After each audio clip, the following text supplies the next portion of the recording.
అయితే మనమందరం కూడా బట్టలు కట్టుకొని ఆత్మగౌరవంతో బతుకుతున్నాము. ఆ రాజ్యాంగాన్ని 400 సీట్లు ఇవ్వండి, రాజ్యాంగాన్ని రద్దు చేస్తామని చెప్పి ఆ 400 సీట్లు తెచ్చుకోవడం కోసం ఎన్నో కుట్రలు, మళ్ళీ అధికారంలోకి రావడం కోసం ఈరోజు దేశంలో ఉండే ప్రతిపక్ష పార్టీ గొంతు నొక్కి వాళ్ళందరి మీద అక్రమంగా కేసులు పెట్టి ఆ వాళ్ళ బాధనంతా కూడా ప్రపంచానికి తెలవకుండా మీడియాను కూడా గొంతు నొక్కి చేస్తున్న పరిస్థితిలో ఈరోజు మనం తెలంగాణ భవన్లో ఈ సభ పెట్టుకుంటున్నాం. మిత్రులారా, ఒక్కసారి ఆలోచించండి. అదేవిధంగా రాష్ట్రంలో కాంగ్రెస్ పార్టీ మేము 6 గ్యారంటీలతోని ఈ రాష్ట్రంలో ప్రజలందరికీ కూడా ఊరట కలిగిస్తామని పచ్చి అబద్ధాలు చెప్పిన కాంగ్రెస్ పార్టీ అలా మరి తెలంగాణ సచివాలయంలో కొలువు తీరింది. మిత్రులారా, 2500 రూపాయలు ప్రతి మహిళకి ఇస్తామన్నారు. రైతులకు 15,000 రూపాయల భరోసా ఇస్తామన్నారు.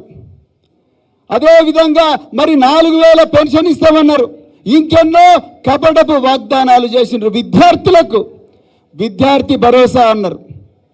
మరి వస్తున్నాయా మిత్రులారా? ఇవన్నీ కూడా రావట్లేదు. కరెంటే పోతా ఉన్నది. నీళ్లు లేక రైతన్నలు కన్నీరు మున్నీరుగా విలపిస్తున్నారు. వాళ్ళ కన్నీళ్లు తుడిచే నాదుడు లేడు. అడిగిన వాళ్ళందరి మీద కేసులు.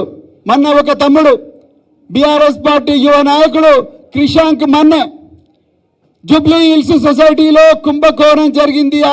ఆ సొసైటీలో కోశాధికారిగా ముఖ్యమంత్రి గారి సోదరుడు ఉన్నాడని ఒక్క ట్వీట్ చేసినందుకే దౌర్జన్యంగా ఆయన ఇంటికి పోయి ఆయన సెల్ ఫోన్ గుంజుకొని ఆయన మీద కేసు పెట్టి ఆయనను వేధిస్తున్నారంటే దౌర్జన్యం ఎంత ఘోరంగా ఉన్నదో మీరు ఒక్కసారి ఆలోచించండి. ఈ కాంగ్రెస్ పాలనలో అలాంటి విపత్కరమైన పరిస్థితుల్లో ఈరోజు మనం ఈ సభ చేసుకుంటున్నాం.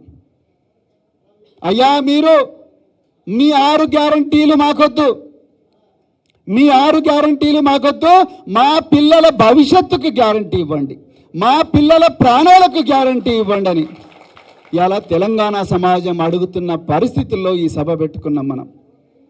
భువనగిరిలో వైష్ణవి భవ్యశ్రీ అని ఒక 2 అమ్మాయిలు, అక్కడ ఉన్న ప్రిన్సిపాల్ వేధింపులు భరించలేక ఒక్కటే రోజు మధ్యాహ్నం బడికి పోయి చదువుకొని డాక్టర్లు కావాల్సిన పిల్లలు ఆ రోజు మరి ఉరి పెట్టుకొని చనిపోయినరు. ఎందుకు ముఖ్యమంత్రి గారు అక్కడికి వెళ్ళలేదు? ఒక్కసారి ఆలోచించండి. సూర్యాపేటలో, ఇమాంపేటలో వైష్ణవి అనే మరొక అమ్మాయి పాఠశాలల్లోనే ఉరి పెట్టుకున్నది. మరొక అమ్మాయి పాఠశాలల్లో వేధింపులు భరించలేక హైదరాబాద్లో హయత్ నగర్కి వచ్చి ఉరి పెట్టుకున్నది, ఒకటే పాఠశాలలో. బోధనలో ఇంకొక అమ్మాయి చనిపోయింది. ఎవరు ఈ అమ్మాయిల తల్లిదండ్రుల గోస తీర్చేవాళ్ళు లేరు. మేము ఎప్పటి నుంచో అడుగుతున్నాం, అయ్యా దయచేసి కౌన్సిలర్లను పెట్టండి. ఈ పేద వర్గాలకు మరి ఏమీ ఆసరా లేదు, ఇళ్లలో చదువుకునే పరిస్థితి లేదు.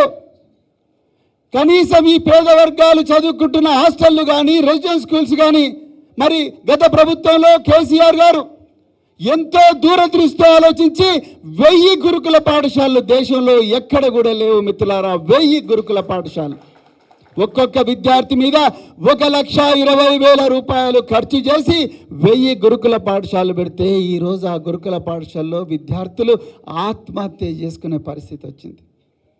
నిన్నగాక మొన్న జగిత్యాలలో ప్రభుత్వ పాఠశాలల్లో ఉండే అమ్మాయిలు అబ్బాయిలు డ్రగ్స్ గంజాయి మత్తులో ఉండి 14 సంవత్సరాలకే పెళ్ళిళ్ళు చేసుకునే పరిస్థితి వచ్చింది. ఎప్పుడన్నా ఊహించినామా తెలంగాణలో?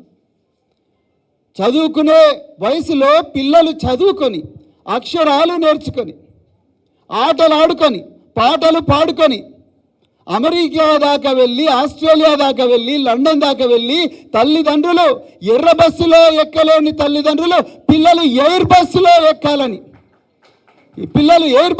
ఎక్కాలని ఆనాటి గత ప్రభుత్వం గురుకుల పాఠశాలలు కేసీఆర్ గారి నాయకత్వంలో పెడితే ఈరోజు ఆ పాఠశాలలు ప్రభుత్వ పాఠశాలలు గంజాయి కేంద్రాలుగా మారిపోయినాయి. ఎక్కడి నుంచి వస్తుంది గంజాయి? అదే గంజాయి తాగిన పిల్లలను కిడ్నాప్ చేసి కొంతమంది ముఠాలు అదే జగిత్యాల నుంచి హైదరాబాద్ మహానగరానికి తరలించి ఆగర్భ శ్రీమంతులు చేసుకునే రేవ్ పార్టీలలోకి పిల్లలను తీసుకొస్తున్నారంట. ఇందుకోసమేనా మరి కాంగ్రెస్ ప్రభుత్వానికి మనం అధికారం ఇచ్చింది? ఒక్కసారి ఆలోచించండి. ఏమైందయ్యా రేవంత్ రెడ్డి గారు, మీరు అధికారం వచ్చిన మొదటి రోజునే మీరేం చెప్పిండ్రు? తెలంగాణను డ్రగ్ ఫ్రీ తెలంగాణ చేస్తామన్నారు. డ్రగ్ ఫ్రీ తెలంగాణ చేస్తామన్నారు. ఇవాళ అదే తెలంగాణలో అక్షరాలు నేర్వాల్సిన బిడ్డలు, పుస్తకాలు పట్టుకొని చదువుకోవాల్సిన పిల్లలు, వాళ్ళ భవిష్యత్తును మార్చుకోవాల్సిన బిడ్డలు ఇవాళ బ్రౌన్ షుగర్, గంజాయి, డ్రగ్స్తో మరి ఈరోజు మత్తులో కూరుకొని పోయి ఉన్నారు. ఎక్కడ పోయింది మీ డ్రగ్స్ ఫ్రీ తెలంగాణ? కేవలం మాటలకు మాత్రమే మీరు పరిమితమయ్యారు. ఇది తెలంగాణ. ఈ సందర్భంలో మనం తెలంగాణ భవన్లో ఈ సభ జరుపుకుంటా ఉన్నాం. మిత్రులారా, మీరు ఒక్కసారి ఆలోచించాలి. మిత్రులారా, బహుజనవాదం, తెలంగాణ వాదం రెండు వేరు కాదు. ఈరోజు సోదరులు బల్క సుమన్ గారు చాలా చక్కగా సోదాహరణంగా తన జీవితాన్నే ఉదహరిస్తూ మరి ఆనంద్ గారు, మెతుకు ఆనంద్ గారు వారి జీవితాన్ని ఉదహరిస్తూ ఈరోజు చాలా చక్కగా చెప్పడం జరిగింది.